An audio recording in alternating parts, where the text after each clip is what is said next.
하나님께서는 우리를 하나님의 자녀로 삼으시기 위해서 창세 전에 우리를 선택하셨다. 성경은 분명히 말씀하고 있습니다.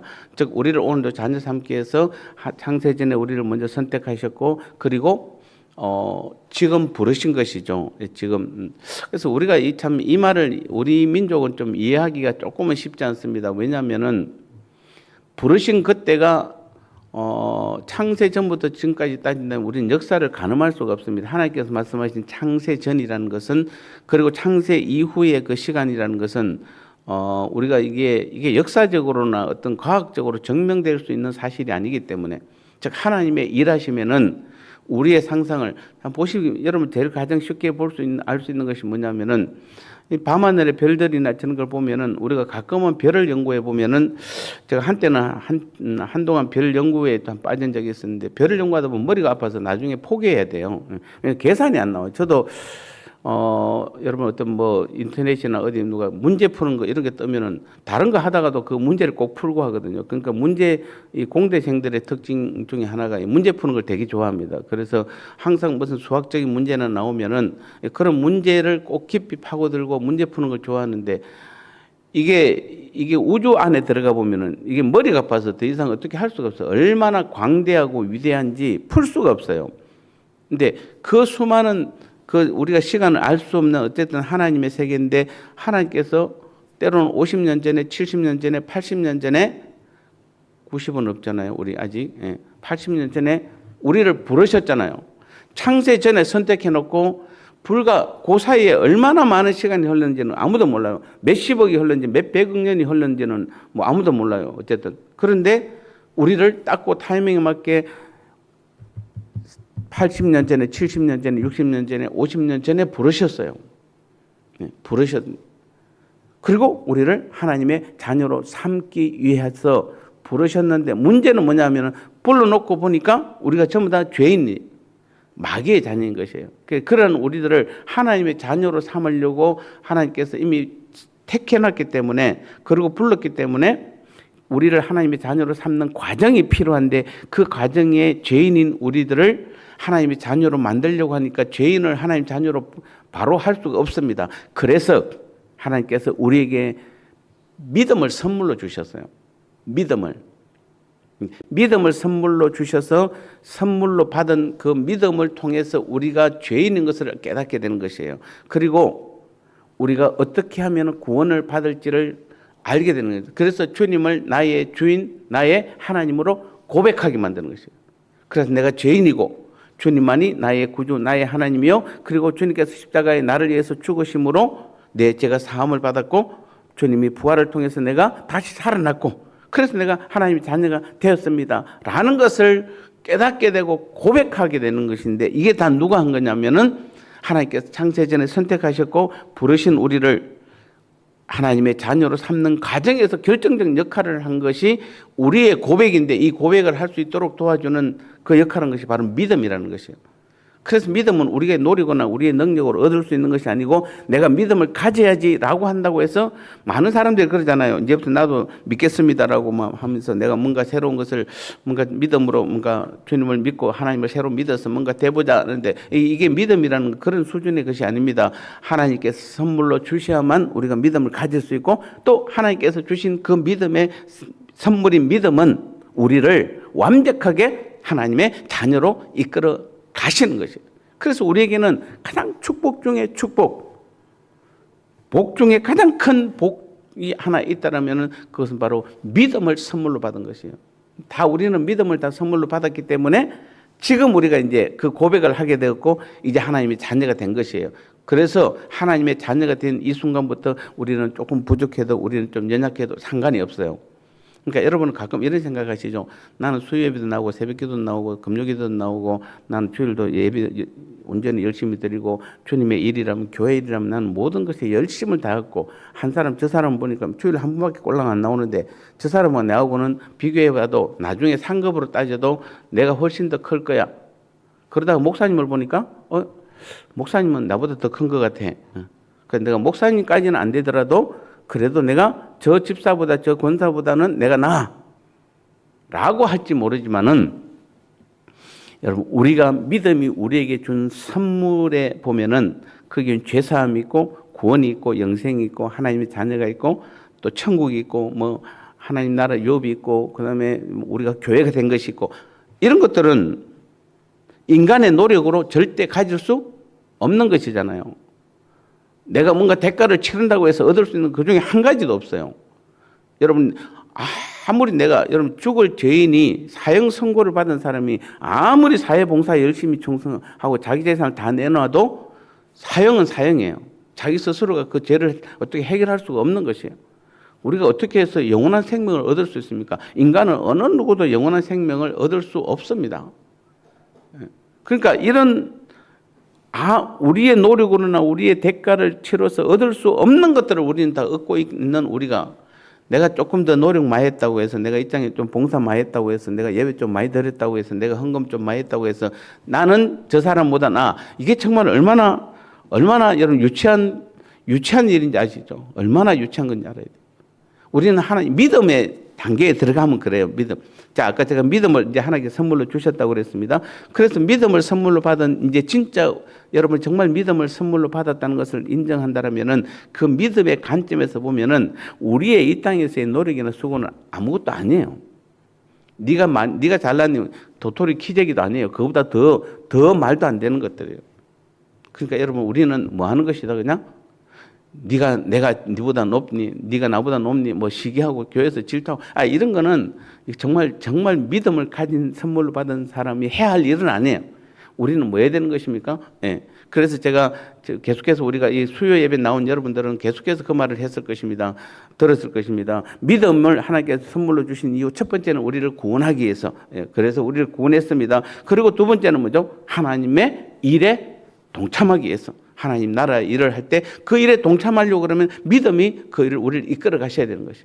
세 번째는 마지막 때에 주님께서 우리에게 믿음을 가진 자들에게 이제는 칭찬과 영광과 존귀를 얻게 하는 것. 이 세 가지가 믿음이 주는 역할이라고 그랬습니다. 그 중에서 우리가 오늘 하나 조금 더 깊이 봐야 될 거 구원이잖아요. 자, 그러면은 첫 번째가 우리 믿음이 하는 역할 중에 제일 큰 것이 우리를 구원시키기 위한 것인데 구원이라는 게 뭡니까? 우리는 구원받았죠 이러면은 여러분 뭐까지 여러분 다 구원받으셨죠? 그 아멘 한 사람 한번 대답해 보세요. 구원받았다는 게 뭡니까? 내가 하나님의 자녀가 된 건가? 내가 제사함 받은 것인가? 내가 천국에 죽으면 천국 가는 것인가? 예, 원래 구원의 진짜 의미는 내 죄가 사해졌다는 것이에요.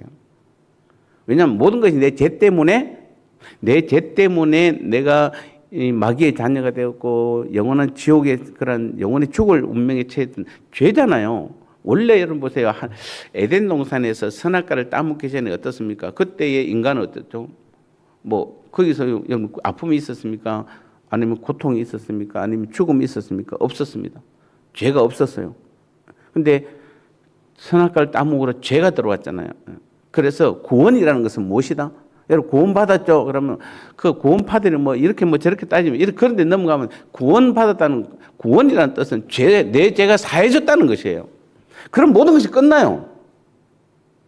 왜냐하면 내 죄를 사해주기 위한 과정에서 가장 중요한 것은 뭐가 필요하기 때문에 믿음이 없이는 내 죄가 사함받을 수가 없기 때문에 그 제가 앞부분 설명을 계속한 것이에요. 예. 믿음 하나님께서 우리가 제사함 스스로 우리의 고백으로 우리는 제사함 받을 수 없기 때문에 하나님께서 믿음을 선물로 주셨고 예. 그 주신 선물로 주신 그 믿음이 우리로 하여금 고백하게 만들고 주님께서 우리를 십자가에 죽었음을 알게 하고 그래서 우리가 이제는 그 주님을 나의 구주 나의 하나님으로 믿게 해서 그래서 내 죄가 완전히 사해진 것이에요. 그게 구원이에요.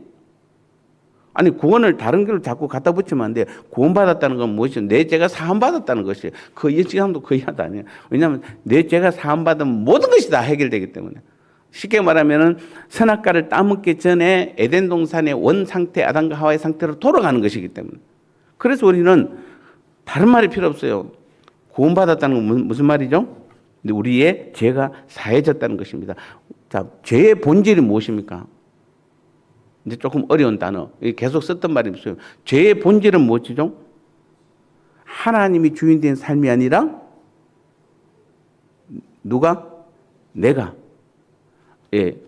이게 선악과잖아요. 선악과는 다른 게 아니에요. 여러분 뭐 선악과를 뭐 따먹었다는데 그 진짜로 뭐 그 과일이 있어서 따먹었는지는 모르겠습니다만은 그것이 뭐 그럴 수도 있고 아니면은 비유일 수도 있는데 중요한 것은 선악과는 뭡니까? 하나님이 주인된 삶을 살아라는 것이에요. 그래서 저거는 손대지 마라. 저거는 절대 따먹지 마라. 네 다른 거 다 내가 네 하고 싶은 거 다 해. 에덴 동산에서 다 하는데 선악과 저거 따먹지 마. 그 말은 모든 것은 다 하나님이 내 삶의 주인은 하나님이시라는 것을 고백하라는 것이에요. 그런데 선악과는 뭐죠? 나도 하나님과 같이 되고자 하는 것. 이게 바로 내가 내 삶의 주인 된 삶을 사는 것이 그게 죄의 본질이에요. 그러니까 여러분 지금 죄 회개할 때 보편적으로 제발 내가 지난주에 누구 때렸고 누구 물건 훔쳤고 누구 시기하고 질투하고 그 죄 가지고 여러분 뭐 그냥 눈물 좀 흘리지 마시고 내가 하나님의 주인된 삶이었는데 내가 주인된 삶을 살았던 것을 회개하는 것이 그게 진짜 죄의 회개예요. 왜냐하면 죄의 본질 자체가 거기에 있기 때문에. 수요일은 좀 어려운 강의인데 여러분 다 이해가 되시나요? 예. 근데 이거 모르면 안 되잖아요. 이 정도는 우리가 알아야 되기 때문에. 죄의 본질은 무엇이다? 하나님이 주인된 삶을 살아야 되는데 내가 주인된 삶을 사는 것이 바로 죄의 본질인 것이에요. 그래서 내가 주인된 삶에서 나오는 모든 것들이 무엇입니까? 즉 이 세상의 가치관이나 대부분 다 뭡니까? 자기 육체의 욕심을 따라 사는 것이죠. 이게 죄예요. 이제 이게 죄의 결과예요. 사실은 죄의 본질은 아니에요. 죄의 결과로 나오는 것들이에요. 그래서 여러분이 내가 하나님 중심에 있다 내 중심의 삶을 살다 보면 어떤 느낌, 어떤 삶을 살게 됩니까? 결국에는 이 세상에서 뭔가 좋은 것을 취하려고 그러잖아요. 세상에서 성공하려고 그러잖아요. 세상 사람들에게 인정받으려고 하잖아요. 그것이 바로 뭐냐면은 죄의 본질에서 나온 것들이에요. 그리고 내 육체의 욕심을 따라서 자고 싶다, 먹고 싶다, 뭐 눕고 싶다, 뭐 아니면 내가 즐기고 싶다, 이런 것들 모든 것들 육체가 원하는 것들로 자연스럽게 따라가게 되는 거죠. 그게 죄의 결과, 즉 자기 중심의 삶을 사는 사람에게서 나오는 결과의 삶인 것이에요. 이런 것들이 죄의 결과로 나오는 것이에요. 그래서 죄의 본질은 근본적으로 죄의 본질은 내 중심의 삶을 사는 것. 그래서 주일날 여러분 제가 설교 때마다 한 번도 안 빠뜨리고 계속해서 나오는 단어가 무엇이죠? 내가 내 삶의 주인 되는 것이라고 그러잖아요. 이게 죄의 본질이기 때문에. 그런데 주님께서 그 죄의 본질을, 즉 자신이 주인된 삶을 사는 그것으로 인해서 죄를 지은 우리에게 그 우리의 죄값을 주님이 지불하셨잖아요. 그것을 우리는 좀 어려운 말로 하면은 속전이라고 그래요. 죄값을 지불하셨어요. 주님께서. 그러니까 죄값을 지불했기 때문에 속전하신 것이에요. 그리고 속전을 지불하시고 우리를 그러니까 우리가 자꾸 조금 우리가 한 단계 더 나가야 되는데 주님께서 우리 죄를 어떻게 하셨나요? 그래서 우리가 어떻게 해서 하나님의 자녀가 되었나요? 우리 죄가 어떻게 해서 없어졌나요? 그러니까 우리는 속전까지는 많이 알아요. 속전은 뭐죠? 주님께서 우리의 죄값을 지불해 주셨어요. 지불해 주셨어요. 그럼 속전이에요. 그런데 주님은 그것으로 끝나지 않고 그 속전을 지불하는 것으로 끝나지 않고 우리를 다시 사셨어요. 이해가 되십니까? 그걸 속량이라고 그래요. 속전과 속량 두 가지. 그러니까 죄를 해결한 것으로 끝난 것이 아니라 뭡니까? 예를 들어서 여러분이 어떤 길을 가다가 뭐 아니면 뭐 내가 조금 아는 사람이 있어도 있고 뭐 모르는 사람이 있는데 어떤 사람이 사형 죽을 죄를 지었습니다. 그래서 어떤 정말 능력 있는 사람이 예를 들었습니다. 그 사람의 죄에 대한 대가를 다 치렀어요. 그리고 그 사람을 꺼냈어요. 이제 사형에서 꺼냈어요. 꺼내고 이제 내가 네 사형에서 내가 네 죄를 다 대가를 치렀으니까 너 이제 가서 잘 살아. 이게 아니라 뭐죠? 다시 걔를 내 자녀로 산 거예요. 그게 누구죠? 우리잖아요. 그게 우리예요. 그래서 주님께서 우리를 십자가에 죽으셨다 하면은 이게 우리 속전과 속량 두 가지가 다 들어가야 돼요. 주님께서 우리를 죄만 대가를 치른 것이 아니라 우리를 돈 주고 사셨어요. 그래서 우리는 속전과 속량을 통해서 우리는 뭐가 되었다? 하나님의 자녀가 된 것이에요. 그래서 우리는 모든 죄를 사함받은 것뿐만 아니라 뭐가 되었다? 하나님의 자녀가 된 것이에요. 이까지 나가야 되는 것이에요. 이까지. 이것을 믿는 자는 이제는 그러면 이제 여러분 그거 믿으시죠? 이제는 주님께서 내 죄를 위해서 대가를 치러 주셨고 그 다음에 나를 사셔서 내가 하나님의 진짜 주님의 자녀가 되었어요. 자, 그럼 이제부터는 우리는 어떤 삶을 살아야 됩니까? 자, 여러분이 지금 사형 선고를 받아서 감옥에서 곧 사형 판결을 받고 이제 사형 집행을 기다리고 있는데 어떤 사람이 주님께서 오셔서 내 죄를 대가를 다 치러 주셨어요. 그리고 나를 하나님 자기의 자녀로 사셨어요. 이제부터 나는 이제 마귀의 자녀가 아니라 이제 누구의 자녀? 하나님의 자녀가 되었어요. 그럼 나는 어떤 삶을 살아야 됩니까? 또 여러분 왜 사형 판결을 받았습니까? 세상을 위해 살았기 때문에, 세상에서 자기를 위해 살았기 때문에, 내 뜻대로 내 생각대로 내가 원하는 대로 살았고 그걸로 인해서 죄가 주어졌고 그래서 세상의 가치관, 육체의 욕심을 따라 산 것이잖아요. 그것 때문에 내가 사형 선고를 받았는데 이제 주님께서 나를 위해서 내 모든 죄를 다 속전해 주셨고 값을 치러 주셨고 나를 또 사셔서 나를 하나님의 자녀로 삼아 주셨으면 그때부터는 또 세상으로 나가야 됩니까? 또 내 뜻대로 내 마음대로 또 살아야 되겠습니까? 그 말이에요. 성경은. 지금 성경 전체가 말하는 것이 사실은 그 말이에요. 이해가 되십니까? 그러면 이제 우리는 어떻게 살아야 됩니까? 그런 우리가. 어떻게 살아야죠? 하나님이 주인된 삶을 살아야 되잖아요. 이제는 하나님이 주인된 삶을 살아야 되잖아요. 내 삶의 목적이 하나님이 돼야 되잖아요. 성경이 말하는 그 가치관대로 이제는 세상의 가치관이 아니라 성경이 말하는 가치관대로 살아야 되잖아요. 성령의 인도를 따라 살아야 되잖아요. 그거잖아요. 그거. 이게 당연한 거잖아요. 이제. 근데도 그렇게 죄에서 사형 집행을 기다리고 있는 그 사람을 영원한 죽음으로 가는 그 사람을 나를 살려주었는데도 그리고 나를 하나님의 자녀로까지 삼아주셨는데도 불구하고 내가 여전히 또 죄를 이 사함받기 전의 모습으로 다시 나를 위해 산다든지 내 중심의 삶을 산다든지 그래서 육체가 원하는 육체의 욕심을 따라 산다든지 세상의 가치관을 위해서 산다라면은 이게 그걸 나를 위해서 그 모든 것들 대가를 치러주시고 나를 사신 우리 주님께서 보실 때 어떤 느낌이 들겠습니까? 좀 배신도 이런 배신이 없잖아요. 이 땅에서. 배신도 이런 배신이 없는 것이에요. 그런데도 우리는 기독교인이라고 말하고 그리스도인이라고 말하고 하나님의 자녀라고 말하는 우리가 믿음 생활한다고 말하는 우리가 하나님 앞에 너무도 큰 배신들을 정말 물 먹듯이 하고 있지 않습니까? 그러면서도 우리는 여전히 하나님 앞에 내가 배신하고 있는 것조차도 모르고 있으니까.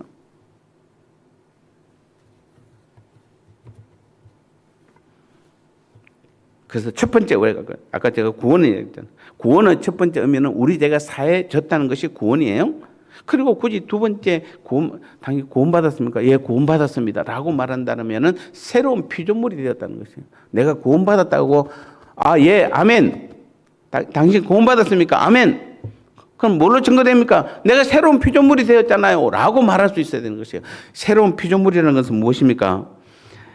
과거의 타락한 본성을 따라 사는 내 옛사람은 예수님께서 십자가에 죽으실 때 내 옛사람은 죽었고 예수님께서 다시 부활하여 살아나셨을 때 나도 죽고 다시 살아난 것을 믿는 것이에요. 무슨 말인지 잘 모르겠는데 성경이 그렇게 말하고 있어요. 주님께서 그렇게 말씀하고 있어요.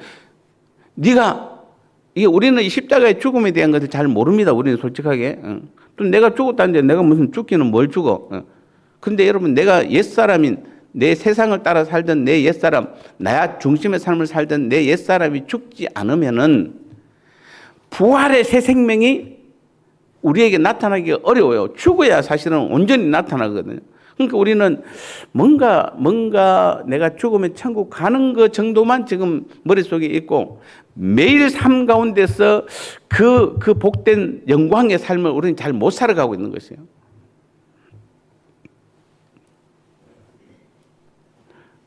특히 여러분 아까 옛사람이 죽었다는데 옛사람의 특징이 무엇입니까? 바로 자기 중심이잖아요. 다 자기 중심. 근데 여러분 지금 교회에서 어떻습니까? 여러분 지금 오늘 수요예배 참여한 여러분들은 저는 가끔 이 수요예배 볼 때마다 아이고 오전으로 바꾸기 너무 잘했네. 수요일날 이렇게 많이 나올 줄 몰랐죠. 근데 여러분 많이 나오는 것도 중요한데 더 중요한 것은 뭡니까? 우리가 변화된, 즉 주님께서 원하시는 삶을 살아야 가야 돼요. 수요예배는 그것을 지금 계속해서 말씀하고 있는 것이에요. 다시 말씀드립니다. 내 옛사람이 십자가에 죽어서 내가 새로운, 주님이 다시 부활하실 때 내가 새로 태어난 나를 새로운 피조물이라고 말하는데, 그 옛사람은 내 특징이 뭐냐면은, 근데 그럼 나는 내 옛사람 죽어야 되는데, 여러분 자신을 한번 잘 보세요. 내 옛사람이 죽었는가 안 죽었는가 지금부터 이제 체크하는 것입니다. 옛사람의 가장 큰 특징은 자기 중심이에요. 여러분 아직도 두 교회가 연합한 지 만 2년이 넘었는데 여전히 제가 볼 때는 여러분 아직도 좀 그 부분에서는 하나가 안 됐어요. 물론 이해는 해요. 예. 나이 들어가지고 새로운 사람 사귀는 것도 쉽지 않는데, 예. 남자분들은 좀 덜해요. 그래도. 근데 여성분들은 아직도 지금 폐가 갈라져 있어요. 아직도 제가 볼 때는. 그러니까 여러분 가르고 싶어서 가는 게 아니라 편한 대로 움직이다 보니까 그래요. 편한 대로. 밥 먹고 딱 식판 들고 딱 눈치 딱 보다 보면 내 편한 자리가 어딥니까? 다 과거에 내가 같이 있던 분들이에요. 그러니까 대부분 그러다 보니까 그쪽으로 생각하고, 또 밥 먹을 때는 편안하게 먹어야지라고 하다 보니까 그럴 수도 있는데, 사실은 여러분이 정말 내가 새로운 피조물이 되었는가를 볼 수 있는 가장 중요한 것은 내 옛사람이 죽어야 되는데, 그 옛사람의 가장 큰 특징이 무엇이다? 바로 자기 중심이에요. 자기 중심. 만약에 내가 지금 내가 여전히 아직도 내 중심의 삶을 살고 있다면은 내 옛사람이 죽었고 내가 정말 새로운 피조물이 되었나? 한번 좀 생각해 봐야 하는 것입니다. 왜냐하면 내 자기 중심은 내가 그 중심에 있잖아요. 처음부터 끝까지 내가 삶의 중심에 있는 것입니다. 나를 위해서 살아가는 것입니다. 여전히 내 뜻, 내 목적, 내 계획을 위하여 내 방식대로 살아가는 것입니다. 내가 내 인생의 주인된 삶을 살아가는 것이에요. 여러분 그렇습니까? 수요예배 나온 여러분들은? 우리 교회에서 최고의 엘리트들이잖아요. 지금 수요예배까지 나올 정도면 대단한 분들이잖아요. 그럼 여러분은 지금 어떻습니까? 그러나 여러분, 새로운 피조물, 새 사람의 삶은 내 인생의 주인된 삶이 바뀐 것이에요. 바뀌었습니다. 과거의 삶을 그대로 하면서 몇 가지 종교 의식을 행하는 것이, 그게 여러분 새로운 피조물이 아니에요. 이건 여러분 다른 종교에서나 쓰는 거잖아요. 여러분 불교 믿는 사람들이 뭐 그런 사람들이 새로운 피조물이 되었습니까? 뭐 여기는 이슬람이 그 사람들이 무슨 새로운 피조물이 되었습니까? 그냥 자기가 삶을 살던 그 방식에서, 내가 이슬람 종교인이고 내가 불교인이고 뭐 여러 가지 뭐 유교인이고 뭐 그런 것들로 인해서 바뀐 것이 무엇입니까? 그냥 내 삶에서 뭐 하는 것입니까? 몇 가지 종교 의식이 내게 더해진 것 뿐이에요.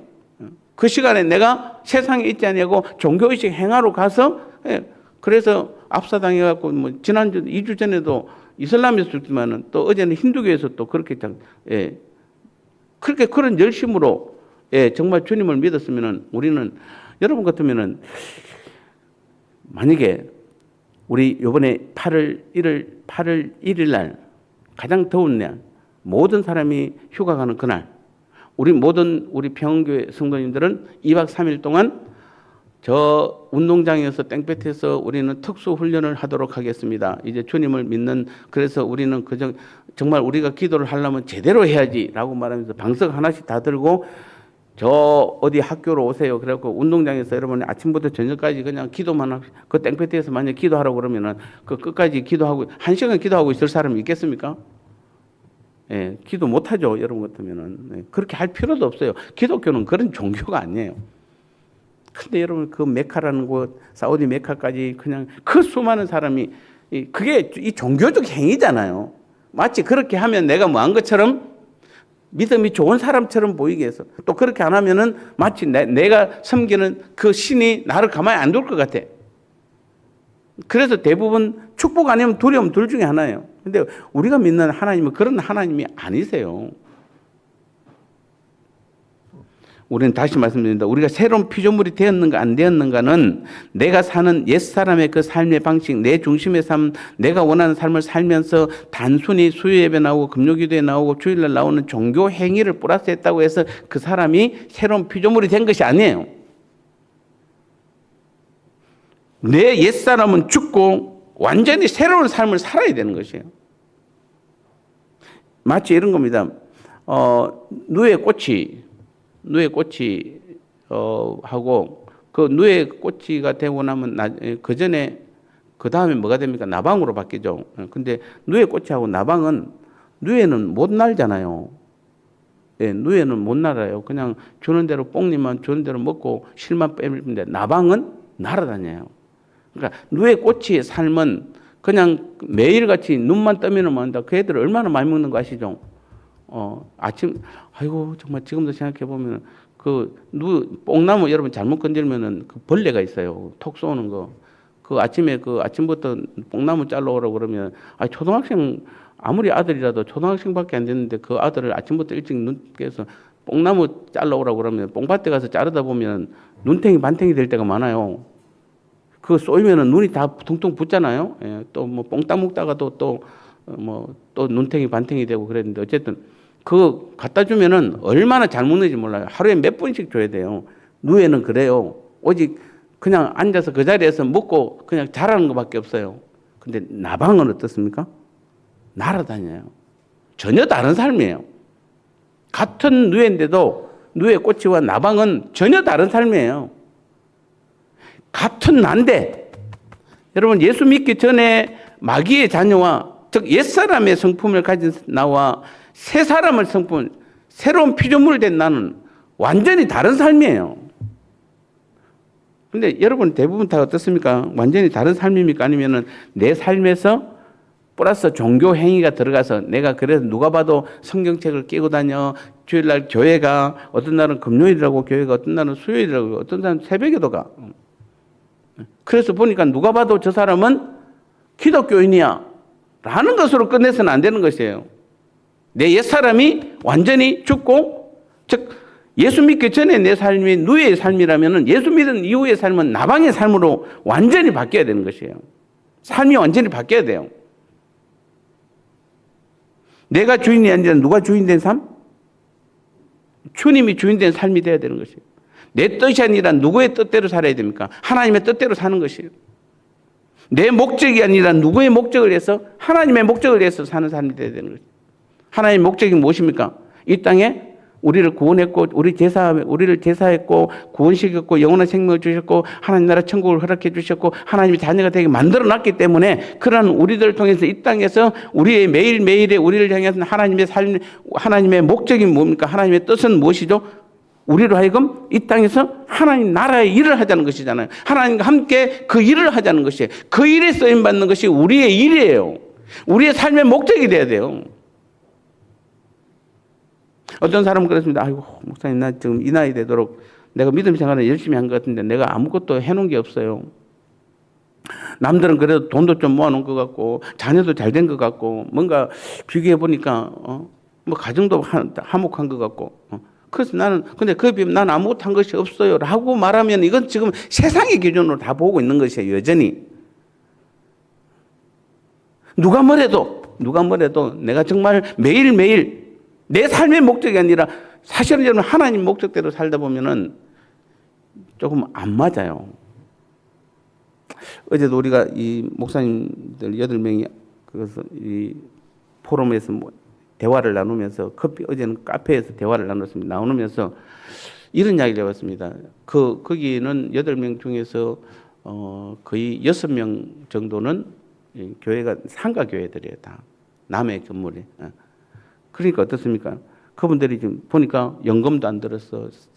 그 다음에 또 보험도 안 들었어. 그리고 지금 여러분 30명, 40명 상가 교회가 목사님이 퇴직하면 어떻게 됩니까? 다음 후임자가 들어오면 후임자 사례비 주기도 바쁘지 지금도 힘든데 그분들 뭐 원로 목사 돼도 챙겨줄 수가 없잖아요. 교회가 할 수가 없어요. 그러면서 우리가 지금까지 뭐 했지? 그러니까 제가 물으면 뭐 했어요? 그러니까 우리는 매달 달세 내고 교회 운영하기도 바빴다. 그게 대부분 답이에요. 그러면 거기에 비하면은 저는 조금 더 유리하잖아요. 어쨌든 그러면 저는 원래 잘났고 그분들은 못 났습니까? 저는 신앙생활을 잘했고 목회를 그분들은 못했습니까? 그렇게 판단하면 안 되는 것이에요. 그건 세상적 기준이에요. 그래서 목사님 한 분은 주께서 다 하십니다. 주께서 다 알아서 하십니다. 뭐 그게 정답입니다. 사실은. 물론 우리가 그럼에도 불구하고 준비할 수 있으면 준비할 수 있는 것은 가장 아름다운 것입니다만은 판단의 기준을 거기다 두면 안 되는 것이에요. 아니 평생을 주를 위해 섬겼고 주께서 나를 목사로 불러서 그 목사로서의 역할을 그 성도들 맡기는 성도들 데리고 지금까지 열심히 충성했으면은 그걸로 우리는 하나님 앞에 그냥 감사하는 것이지. 갑자기 인간적인 기준으로 돌아와서 딱 계산해 버리면은 이건 완전히 다 엉망이 되는 것이에요. 여러분도 지금 마찬가지예요. 오늘도 믿음은 우리로 하여금 우리가 정말 구원받은 하나님의 자녀라면 믿음은 우리로 하여금 내 중심의 삶이 아니라 하나님의 중심의 삶, 내 목적이 아니라 하나님의 목적, 내 계획이 아니라 하나님의 계획, 내 뜻이 아니라 하나님의 뜻대로 살게 하는 것이 믿음이 우리에게 주는 목적이에요. 우리의 삶을 이끌어가는 이유예요. 그럼 우리가 정말 믿음이 있다라면은, 내가 믿음이 있다라면은 거기에 아멘 하는 것이에요. 내가 쓰임 받으면 아멘 하는 것이에요. 근데 뭐 돌아보니까 인간적으로 보니까 나는 가진 것도 없고 해놓은 것도 없고 모아놓은 것도 없고 뭐 나는 아무래도 인생을 잘못 산 것 같아. 그렇게 하면 우리는 다시 속는 것이에요. 속는 거예요. 시간이 없으니까 제가 빨리 하겠습니다. 마지막 세 번째로 성경이 말하는 구원의 의미. 자, 구원의 의미 첫 번째는 뭐죠? 우리 죄가 사함받은 것입니다. 그게 첫 번째. 두 번째는 뭐죠? 내가 새로운 피조물이 된 것이에요. 세 번째 구원 받았다는 의미는 무엇입니까? 내가 하나님의 자녀가 된 것이에요. 이 세 가지예요. 여러분, 하나님의 자녀가 되었다고 그러니까 당연한 걸로 받아들이는데 이 하나님의 자녀가 되었다는 말은 다른 말로 표현하면 하나님과 날마다 친밀한 교제 가운데 내가 살고 있다는 것이에요. 아니, 부모와 자녀가 때로는 여러분 그렇습니다. 저도 지금 제 딸이 도대체 회사는 다니는데 제가 돈을 얼마나 벌고 돈 얼마나 모아놨는지 도무지 모르겠어요. 맨날 뭐 선물 좀 사주라 그러면 없다고 그래요. 맨날 없대. 그래서 내가 정말 하고 싶어. 야, 니 맨날 그 일하러 가는데 그 월급 받아, 월급도 작은 것도 아닌데, 그럼 뭐 해? 라고 묻고 싶은데, 그것도 또 인권 침해인가 봐요, 또. 근데, 그래도, 뭐, 얼마나 버는지는 모르고, 얼마나 모았는지는 잘 모르겠는데, 지가 뭘 놓고 썼는지는 모르겠는데, 중요한 것은 아침에 일어나면은, 저는 딸하고 장난으로 시작을 합니다. 하루를 시작을 농담으로 시작하고, 그래서 진담을 안 합니다, 절대로. 왜냐하면 뭐 이 땅 사는 거 뭐 진담해봐야 뭐 도움이 되겠습니까? 그냥 농담으로 시작하고 장난으로 시작하고, 그리고 그냥 그럼 또 퇴근하고 오면은 또 맞이할 때도 장난으로 맞이하고 농담으로 맞이하고, 잘 때도 그냥 농담으로 그냥 대부분 다 이렇게 끝냅니다. 그런데 그 가운데 가장 중요한 것은 친밀함이 있죠.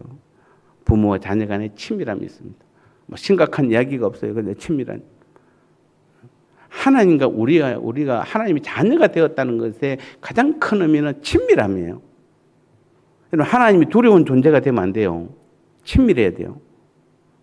혹시 여러분이 만입니다. 이것도 이용하지 마시고 제발 또. 만약에 정말 여러분 주일날 어떤 부득이한 사정이 생겨서 예배를 못 드렸어요.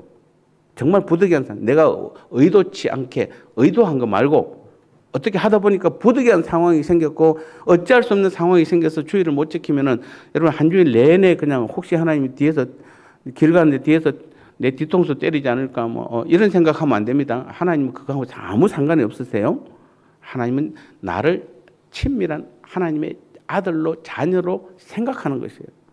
가장 중요한 것은 내가 구원받았다는 것의 세 번째가 내가 하나님의 자녀가 되었다는 것인데 그 가장 큰 의미는 하나님과의 친밀함이에요. 그리고 가장 결정적인 거, 내가 자녀면은 가장 결정적인 게 뭡니까? 아버지와 아들 관계에서 마지막 때 자녀면은 뭐죠? 상속자잖아요. 이거 빠뜨리면 안 돼요, 절대로. 여러분, 우리는 하나님의 상속자예요. 아니, 여러분 법적으로 아무리 우리가 삼성이나 현대가의 자녀가 양아들로 들어가는 법적으로 그 올라가는 순간에 뭡니까? 내가 어느 뱃속에서 태어났고 그거는 중요한 것이네. 자녀로 올라가는 법적으로 등기되는 그 순간부터 뭐죠? 내가 뭐 하는 것이죠? 상속자가 되는 것이에요. 맞잖아요. 상속자가 되는 것이에요. 그러니까 우리는 하나님의 상속자가 돼. 근데 상속자이라니까 이제 또 여러분은 그렇지 내가 죽으면 천국에 가서 영원한 하나님 나라 천국 가서 근데 뭘 받지? 뭔지 잘 모르지만 좌우지간 하나님 나라 유업. 그러니까 하나님 나라 유업이라는 것을 잘 보셔야 돼요. 하나님 나라 유업이라는 것은 뭐냐면은 하나님께서는 하나님의 자기의 자녀를 삼으시고 자녀의 모든 필요를 아시고 필요를 채워주시는 것이 그게 유업이고 상속이에요. 아니, 어느 부모가 돈이 엄청나게, 내가 대기업 회장이에요. 그러면서 자기 자녀에게 뭐라고 그러냐면은, 그래, 네가 내 자녀가 되어서 축하해. 그리고는 내가 죽으면 네한테 줄게. 지금부터 너는 내 죽을 때까지는 네가 네 알아서 살아. 그런 부모가 있나요? 아니에요. 흑수저, 금수저, 뭐 다이아몬드 수저, 뭐 그런 것들 다 어디서 나온 겁니까? 다이아몬드 수저는 뭡니까? 내가 태어날 때 보니까 아버지가 대기업의 회장이에요. 그래서 내 삶 자체가 뭐죠? 내가 필요한 것을 아버지께서 다 채워주는 거잖아요. 우리가 하나님의 구원 받았다는 것은 하나님의 자녀가 되었다는 것이고, 하나님의 자녀가 되었다는 것은 하나님과 친밀한 교제지만 더 나아가서는 우리는 뭡니까? 하나님의 상속자가 된 것이에요. 그게 하나님 나라의 유업을 받은 것이에요. 그 말은 다른 말로 표현하면은 내가 필요한 모든 것을 채워주시는 아버지세요. 그래서 그 모든 것이 무엇입니까? 하나님의 자녀인 오늘 나의 기도를 들으시는 하나님이세요. 내 기도를 왜 하나님이 들어주냐면 내가 하나님의 상속자이기 때문에 그래요. 그게 내 유업이에요. 여러분의 기도는 하나님께서 들어주는 것이 아들이 아버지한테 아버지 나 이거 해주세요라고 말하면은 아버지는 그것을 들어주잖아요. 언제 줄지는 타이밍은 다를지는 몰라도 들어주잖아요. 우리의 기도는 뭡니까? 우리가 하나님 아들이 된 상속자 된 특권이에요. 그래서 기도하셔야 돼요, 여러분요. 그 특권을 포기하는 것만큼 나는 거지가 왕자가 돼서 공에 들어왔습니다.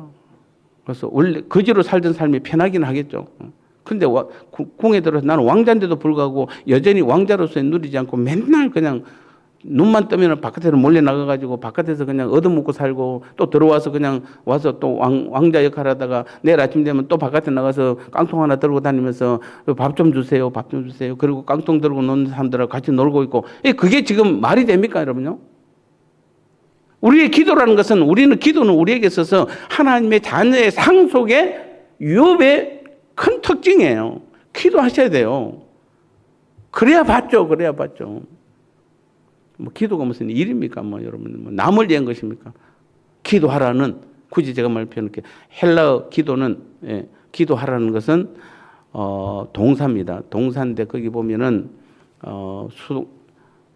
기도 수동태로 되어 있어서 뭐 성령께서 기도하게 하지만은 중간태, 수동태, 디포넌트 중간태라는 것은 결과가 자기한테 돌아오는 것이에요. 기도하면 결과가 누구한테 돌아온다고요? 자기한테 돌아오는 것이에요.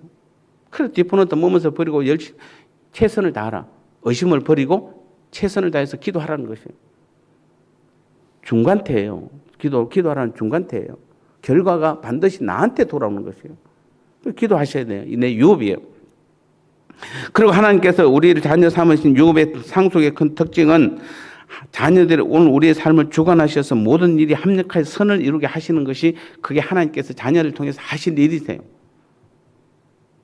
그리고 자녀들의 삶을 날마다 만들어 가세요. 유치원 이제 태어나면 젖먹이에서부터 그다음에 단계 걷는 단계부터 유치원, 그다음에 초등학교, 중학교, 고등학교, 대학교까지 보낼 수 있고 또 뭐 그 이후에도 더 많은 하나님께서 하나하나를 만들어가는 과정, 그것도 하나님의 아버지이기 때문에 자녀 삼았으면 아버지의 의무잖아요. 그 우리를 만들어가고 있는 것이에요. 수요예배 나온 것은 내가 수요예배 참석했다 라는 게 아니라 오늘도 하나님께서 나를 만들어 가시는 것이에요. 자녀의 모습으로 만들어 가는 것이에요. 그리고 아버지의 일에 결정적인 것입니다. 아버지를 동참시키는 것이에요. 아버지가 부자, 남들은 다 우리 아버지가 대기업 회장이라고 그러는데 나는 맨날 나한테는 네가 원하는 데 가서 그냥 일해, 그냥. 그리고 네 원하는 대로 그냥 벌어.